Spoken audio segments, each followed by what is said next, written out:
नमस्कार दोस्तों, स्वागत है आपका डिफेंस गैलरी में। इस वीडियो में हम बात करने वाले हैं TDBF के बारे में। TDBF भारत का एक twin engine deck based fighter jet है जो कि भारतीय नौसेना की भविष्य की ज़रूरतों को पूरा करेगा। हमारी नौसेना में हमें बहुत सारे अभी फाइटर जेट चाहिए और क्योंकि हमारा जो सेकेंड एयरक्राफ्ट कैरियर है वो भी 2-3 सालों में एक्टिव हो जाएगा, तो हमें बहुत जल्द ये सारी चीज़ें चाहिए। तो उसके लिए TDBF को बनाया गया। लेकिन जैसा कि मैंने कल वाली वीडियो में कहा था कि इसकी स्पीड क्यों कम है इतनी, यानी कि मैक 1.6 है, तो मैं भी देख के एक पल को थोड़ा सा मुझे भी लगा कि ये थोड़ी ज़्यादा कम है।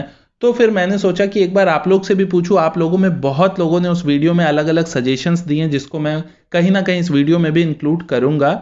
तो यहाँ पे इस वीडियो में हम यही बात करेंगे कि TDBF की जो मैक्सिमम स्पीड है ये है मैक 1.6 की। तो क्या ये ठीक स्पीड है? क्या स्पीड ही किसी फाइटर जेट के लिए सब कुछ होता है? अगर इस फाइटर जेट की स्पीड कम है तो उससे क्या नुकसान हो सकता है भविष्य में? इन सारी चीजों पे डिटेल में बात करेंगे। चलिए वीडियो को शुरू करते हैं। तो TDBF जो है उसकी स्पीड को देखते हुए मैंने सोचा कि दुनिया के बाकी देश जो है वो फिर अपनी नेवी में जो एयरक्राफ्ट को यूज करते हैं उसमें उनके एयरक्राफ्ट की स्पीड क्या होती है, इस पे थोड़ी रिसर्च की जाए। तो मेरी रिसर्च में मैंने पाया कि अमेरिका 2 तरह के फाइटर जेट को करंट में यूज करता है अपनी नेवी में, जिसमें कि उनका है एक F-35 जो कि उनका स्टेल्थ फाइटर जेट है और दूसरा है F-18 सुपर हॉर्नेट। और इन दोनों की ही स्पीड मैक 1.6 की है मैक्सिमम। तो यहाँ पे ये नोट करने वाली चीज है कि एक फाइटर जेट स्टेल्दी है, दूसरा स्टेल्दी नहीं है F-18 सुपर हॉर्नेट, उसके बावजूद भी उसकी भी मैक्सिमम स्पीड मैक 1.6 तक की ही रखी गई है। इसके अलावा फ्रांस है जो कि एयरक्राफ्ट कैरियर यूज करता है, तो उनके पास राफेल है जिसकी मैक्सिमम स्पीड मैक 1.8 तक की है। तो यहाँ पे राफेल ऐसा फाइटर जेट निकला जो कि मैक 1.8 स्पीड को यूज करता है अपनी नेवी के लिए। इसके अलावा चाइना जो है वो कुछ चाइनीज फाइटर जेट हैं उनके पास और कुछ रशियन फाइटर जेट हैं, और रशियन फाइटर जेट जो भी हैं वो सब मैक 1.8 से ऊपर की स्पीड के होते हैं। मैक 2 या मैक 2.5 2.8 तक भी उनकी स्पीड जाती है। तो जो Russian fighter jet China use करता है उसकी स्पीड तो ज्यादा है, लेकिन एक चाइनीज फाइटर जेट ही है जो कि चाइना ने ऑब्वियस कॉपी किया है, JH-7। तो ये फाइटर जेट की स्पीड मैक्सिमम है 1.5 मैक की। तो चाइना के भी पास एक ऐसा फाइटर जेट है उनकी नेवी में जिसकी स्पीड मैक 1.5 की है, जो कि इस सारी कैटेगरी में सबसे कम आप इसे कह सकते हैं।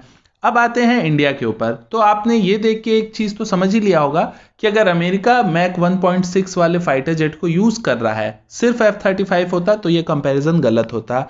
लेकिन क्योंकि अमेरिका F-18 सुपर हॉर्नेट को भी यूज करता है जिसकी मैक्सिमम स्पीड मैक 1.6 की है, तो हम ये अज्यूम कर सकते हैं कि ऑब्वियस है कि इससे कोई बहुत बड़ी दिक्कत नहीं आती होगी अमेरिकन नेवी या यूएस नेवी को। तो ऑब्वियस है कि इंडिया को भी कहीं ना कहीं इतनी दिक्कतें नहीं आएंगी।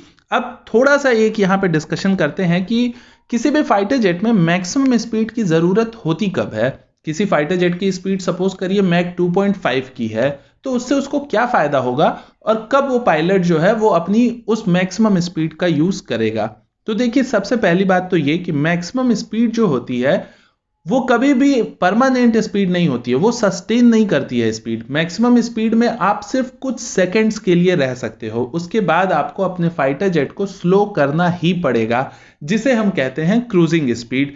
जिस स्पीड पे आप लगातार फाइटर जेट को चला सकते हो वही उस फाइटर जेट की क्रूजिंग स्पीड होती है, न कि मैक्सिमम स्पीड को हम क्रूजिंग स्पीड समझ लें। तो ये क्लियर हो गया कि मैक्सिमम स्पीड का मतलब ये नहीं है कि ये फाइटर जेट हमेशा इस रफ्तार में चलेगा। दूसरा ये कि हमें ज्यादा रफ्तार की जरूरत पड़ती कहाँ है। तो जनरली जो मेरी समझ है उसके हिसाब से हमें 2 समय में ज्यादा रफ्तार की जरूरत पड़ती है। पहले के हिसाब से मैं बता रहा हूं, मतलब आज से 20 साल 25 साल पहले, आज के समय में ये फैक्ट सही नहीं होंगे, लेकिन आज से 20-25 साल पहले ज्यादा स्पीड की जरूरत पड़ती थी हमें इंटरसेप्शन में, यानी कि जब हम अटैक करने जाते हैं तो जो फाइटर सबसे ज्यादा आगे होते हैं, दुश्मन के एरिया को वो बिल्कुल चीर फाड़ के आगे बढ़ जाते हैं, ऐसे समय में जब आप ऐसा कोई काम करने जा रहे होते हैं अटैक का, वहां पे आपको स्पीड ज्यादा चाहिए होती है। दूसरी सेकंड चीज चाहिए होती है आपको भागने में, या फिर आप कहिए मिसाइल से दुश्मन के बचने में। दुश्मन की जो मिसाइल्स होती हैं, चाहे वो सरफेस टू एयर हो या फिर एयर टू एयर हो, उससे बचने में। लेकिन अगर आप आज के समय देखते हैं तो क्या आपको लगता है कि आपकी मैक्सिमम स्पीड आपको किसी मैक 4 वाली मिसाइल से बचा सकती है? क्यों मैं ऐसा कह रहा हूं? क्योंकि आज के समय में आप देखते हैं ज्यादातर एयर टू एयर मिसाइल्स जो हैं, इवन भारत की जो अस्त्रा मिसाइल है वो भी, ये सारे मैक 4 नंबर से ऊपर की स्पीड में चलते हैं। यानी कि किसी के फाइटर जेट की स्पीड लगभग आज की दुनिया में जितने भी फाइटर जेट हैं, किसी की भी स्पीड मैक 3 तो है नहीं। तो मैक 3 या उससे ज्यादा की जब आपकी स्पीड ही नहीं है, तो आप मैक 4 वाली मिसाइल से बचना तो इम्पॉसिबल है। अगर आपके ऊपर मिसाइल लॉन्च हो गई तो आप अपनी स्पीड से तो नहीं बच सकते। तो आप बचोगे कैसे? आपके पास ऑप्शन होता है, फ्लेयर्स का ऑप्शन होता है जो कि काफी काम आता है। इसके अलावा आपके सेंसर्स और जैमर्स ये काम करते हैं, जो कि आपके मिसाइल को आपको हिट करने से पहले ही उस मिसाइल को आप जैम करके मिसगाइड कर देते हो। तो इस चीज में आपने देखा कि स्पीड की जरूरत ही नहीं पड़ी। इसके अलावा अब आते हैं अटैकिंग मोड में।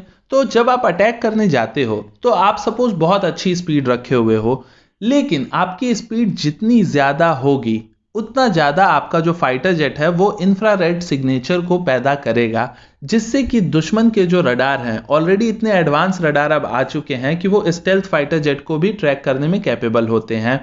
तो आप जितनी ज्यादा स्पीड बढ़ाओगे, आप उतनी जल्दी दुश्मन के रडार में उतना ज्यादा दूर से पकड़ लिए जाओगे।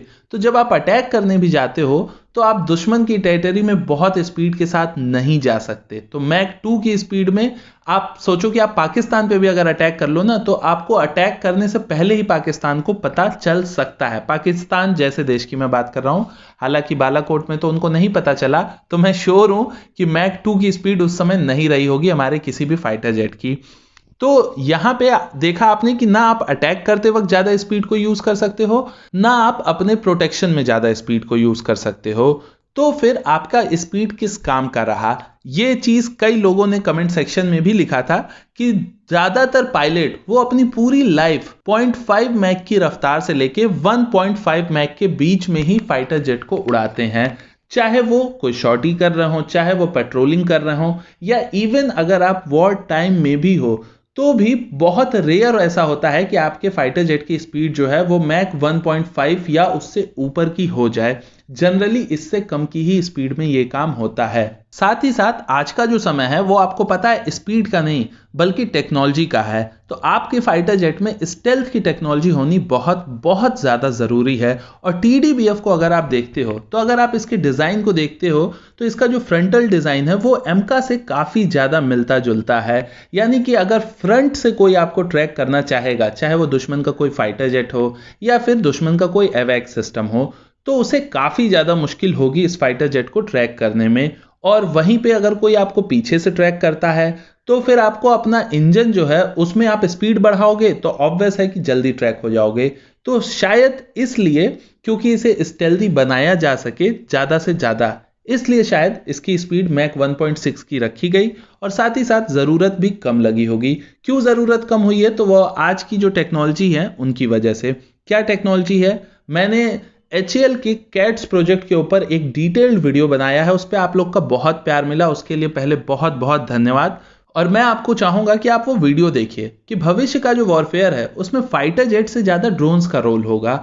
तो जो HAL का कैट्स वाला प्रोजेक्ट है वो ऐसा ही प्रोजेक्ट है जिसमें आपको पता चलता है कि फाइटर जेट से आगे तो ड्रोन्स रहेंगे। फाइटर जेट तो भविष्य में जाके दुश्मन की टेरिटरी में हो सकता है घुसे भी ना, बाकी ड्रोन्स काम करके आएंगे। फाइटर जेट जो होंगे वो सिर्फ कहिए कि आप माहौल बनाएंगे या उनको गाइड करने के लिए वहां पे रहेंगे, या कभी इमरजेंसी में वो अटैक भी करेंगे। तो ये भविष्य है। तो भविष्य को देखते हुए हमारा जो टीडीबीएफ है वो तो अभी 4-5 साल 8 साल लगेगा उसको आने में। तब तक कैट्स जैसा सिस्टम जो है वो इंडिया में बन चुका होगा। तो उस केस में टीडीबीएफ को पूरा सपोर्ट वहां से मिलेगा। तो शायद उसको देख के भी इसकी स्पीड कम की गई हो। और शायद यही रीजन है कि अमेरिका ने भी अपने फाइटर जेट्स की स्पीड को कम रखा है। और स्पीड कम होने से एक और भी फायदा होता है कि आपके फाइटर जेट की लाइफ भी बहुत अच्छी होती है। तो ये तो बात हो गई स्पीड की जो कि कम है। तो हमने आपको काफी चीजें इसके बारे में बता दी, लेकिन और कुछ चीजें इसमें जो कि पहले से बहुत अच्छी की गई हैं उसके बारे में भी अब डिस्कस कर लेते हैं।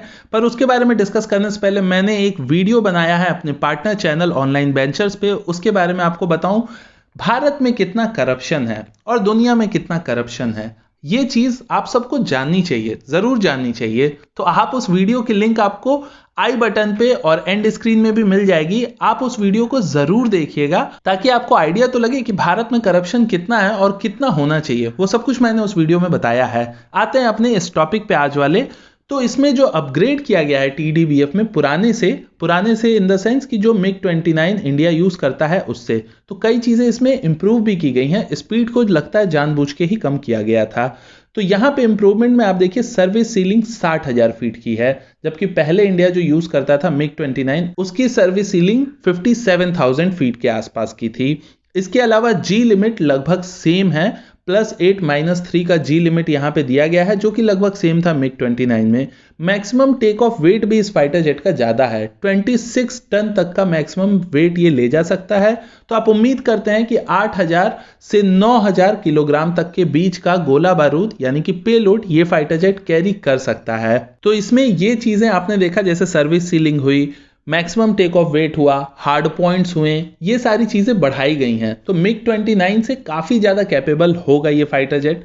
भविष्य का है तो इसमें भविष्य के हिसाब से टेक्नोलॉजी को यूज किया गया है, जिस वजह से इसकी स्पीड कम की गई है। उम्मीद करता हूं ये वीडियो आपको अच्छा लगा होगा। अभी भी अगर आपके मन में कोई डाउट है तो आप उस सवाल को नीचे पूछ सकते हैं, और कोई सजेशन हो तो वो भी आप नीचे कमेंट बॉक्स में लिख सकते हैं। हमारे पार्टनर चैनल ऑनलाइन बेंचर्स पे मैंने जो वीडियो डाली है वो देखना मत भूलिएगा। नमस्कार, जय हिंद।